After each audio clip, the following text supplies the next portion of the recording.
que é a coisa que mais se aproxima. mais adequada é chamar Deus de o Eterno. Tá. Tem duas coisas que eu queria pontuar nisso que o Sayão falou que são interessantes. Lembra que ele mencionou em determinado momento assim, nós lemos com a visão grega. Se nós hoje, no século XX, lemos com a visão grega, imagina aqueles que já falavam grego. Claro.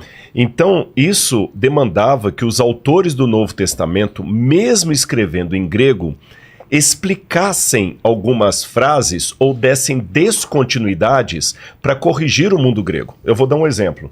O próprio João, ele dialoga numa intertextualidade com Heráclito ali, mas ele tem rupturas com Heráclito. Ele mostra, ele começa o diálogo de um ponto conhecido. Vamos falar sobre Logos? Quero, porque o Sayão é de Éfeso. Eu estou ali, eu quero evangelizar o Sayão, né?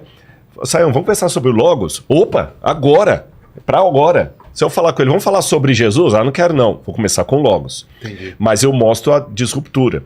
E quando eles escreviam em grego, às vezes eles pegavam até frases análogas em grego, mas mudavam o formato delas de propósito. Por exemplo, existem alguns, como fala o pé da estátua?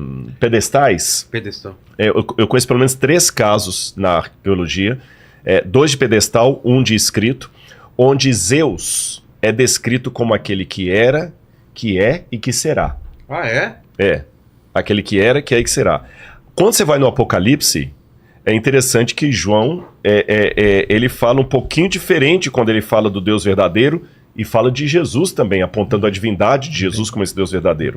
Apocalipse capítulo 1, versículo 4 diz assim, João, às 7 igrejas que estão na província da Ásia, que a graça e a paz estejam com vocês, da parte daquele que é, que era, aí você espera, e que há de ser, e que há de vir. Isso é muito interessante. Porque ele quis mostrar justamente essa ideia hebraica que Deus não é um ser que é assim, parado. Sabe aquele camarada que não ajuda nada? Sim. Ele tá só parado ali do lado, se o ladrão vier roubar, ele não faz nada. Não, Deus não é aquele que só está ao meu lado, ele está conosco. Ou seja, não é aquele camarada que tem gente que está com você, mas não significa nada. Não, Deus não, ele está com o povo, ativamente com o povo. E a segunda coisa que eu queria pegar carona nisso do Sayão para comentar, é que a gente não pode esquecer, agora eu vou entrar com o lado arqueológico, que quando Moisés tem todo esse diálogo com Deus na sarça ardente, que ele revela o nome dele, o tetragrama, a gente chama de tetragrama sagrado. Acho que não foi falado isso ainda, né? 4 letras. Tetra, 4. Grama, letra. Então, tetragrama sagrado. Quando Deus revela tudo isso para Moisés, lembremos que Moisés tinha um background egípcio, ainda que até os 12 anos fora criado por Joquebede, pela mãe dele, mas que também estava como ali no Egito. Então Moisés tinha mais influência na língua egípcia, e muito da cultura egípcia ficou sobre Moisés. É como um japonês aqui que mora ali em São Paulo, no bairro da Liberdade, para tristeza do Sayão, ele é corintiano. Que isso? É japonês, com o nome de Shitaro, mas o corintiano fala assim, o time perdeu de novo, você entendeu? Mas é japonês, com ele repuxadinho e tudo mais. Então muitos dos judeus que ficaram ali séculos no Egito, eles se aculturaram do Egito. E no Egito tinha alguma coisa interessante. É curioso até que a palavra egípcia para nome é Ren. Para nome? Nome. Em egípcio é Ren. Você escreve como se fosse uma meia-luazinha assim, uma ondinha. Ren.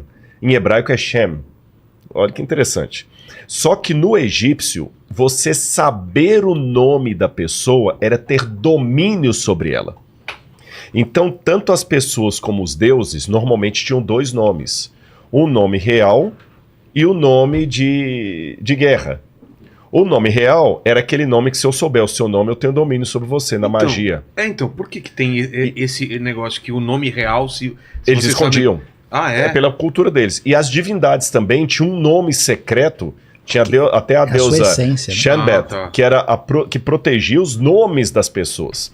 Então, só os sacerdotes podiam pronunciar o nome real dos deuses, das divindades. Porque se eu sei o nome real de Osíris, eu tenho poder sobre Osíris.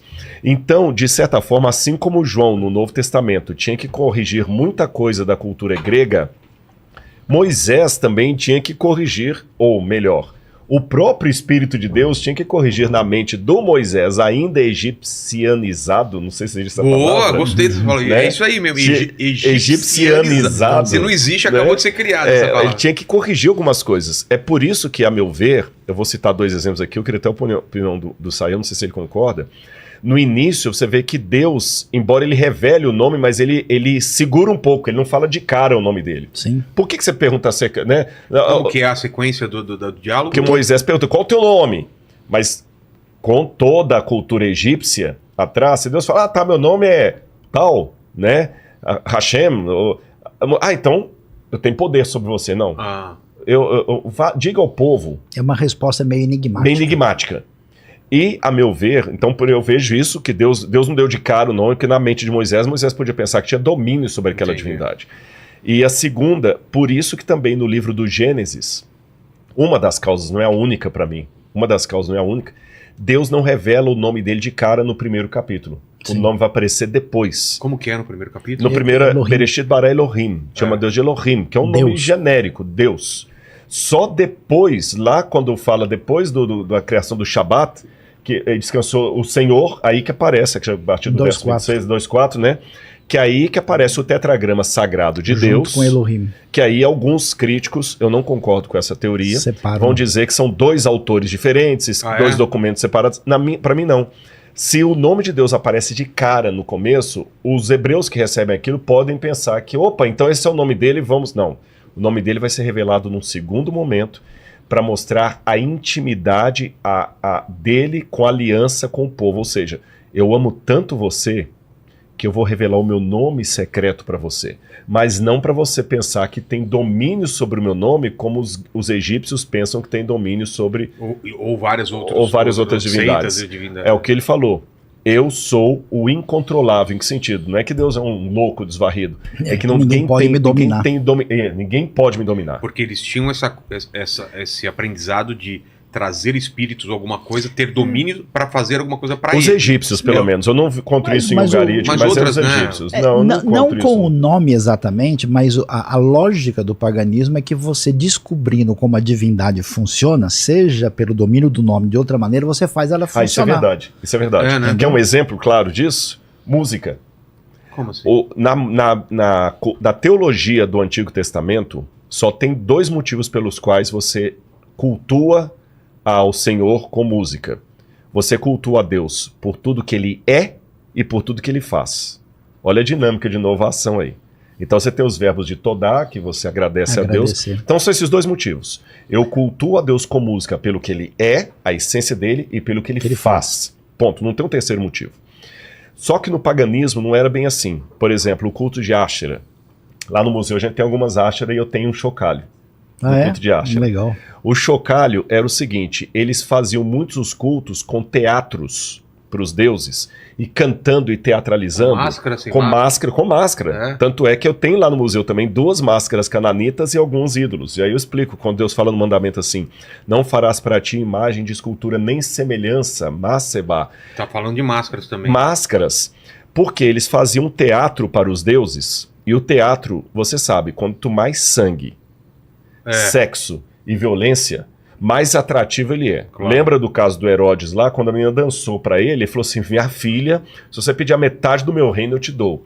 Então, na cultura pagã, o culto aos deuses funcionava assim. Vamos fazer um show para eles tão bem feito, que depois do espetáculo, eles darão o que a gente pedir. Eles vão ficar quase que, acho que eu posso usar essa palavra, hipnotizados pela nossa arte.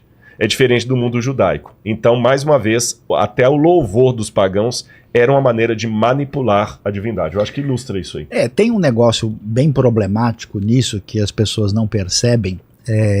Quando você simplesmente tem Deus assim, né, revelado de uma maneira direta, você transforma Deus em objeto. Quando você diz, ó, Deus é isso, Deus é, então você coloca ele como objeto que você pode lidar com ele da maneira que você bem entender.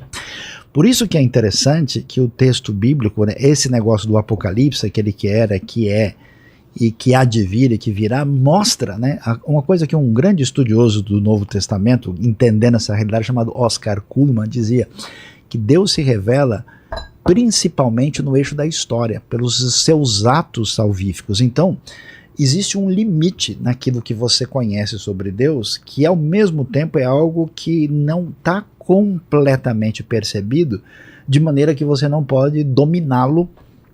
E, inclusive, uma das coisas muito comuns na Bíblia é quando você vê as pessoas, né, da história bíblica entrando em crise, como Abacuque, por exemplo. Eles têm uma ideia sobre Deus, como Deus deve funcionar. E aí, de repente, Deus está agindo de uma maneira diferente, Abacuque dá bronca em Deus. Fala, Senhor, como assim? O Senhor é tão puro de óleo que você não pode nem ver o mal? Que história é essa de usar Babilônio? Não concordo. Aí ele começa a brigar. E porque a percepção dele é limitada. Tem um grande estudioso judeu chamado Martin Buber. Escreveu um livro muito interessante chamado Eu e o Tu, né? Ish Undu. E ali, o que ele estabelece? Que ele diz que toda a problematização da fé, da religião, se dá quando você transforma o sagrado e até a relação com os outros em relação de objeto. Quando você faz isso, você sempre usa o outro como instrumento, sempre usa o outro como uma outra, e inclusive a Deus. Mas a relação verdadeira que acontece entre duas pessoas, e especialmente com o Tu absoluto que é Deus, é uma relação existencial, espiritual, transformadora e poderosa. Então, essa questão da revelação do nome de Deus está ligado com isso. Ao mesmo tempo em que você tem um conhecimento, esse conhecimento, por definição, ele é, de certa forma, limitado. Até a transmissão disso, porque como assim o Senhor do Universo tem uma sequência fonética que define quem ele é? Não define, aponta para ele. E eu acho tão interessante como eu acho que a soberania histórica divina é tão significativa que ela não permitiu até hoje aquilo que a galera doida quer achar, que é a pronúncia adequada do nome. Né? Porque assim, do jeito que aparece o nome, aquele nome que o pessoal lê hoje como Yehová, isso foi uma transposição de vogais da palavra Adonai. Como não se sabia a pronúncia, eles pegaram o A, né, e ficou aqui por uma questão fonética, Yehová, de onde veio Jeová em português. Mas os estudiosos, eles dizem, alguns acham que seria Yahvé, o que não está comprovado,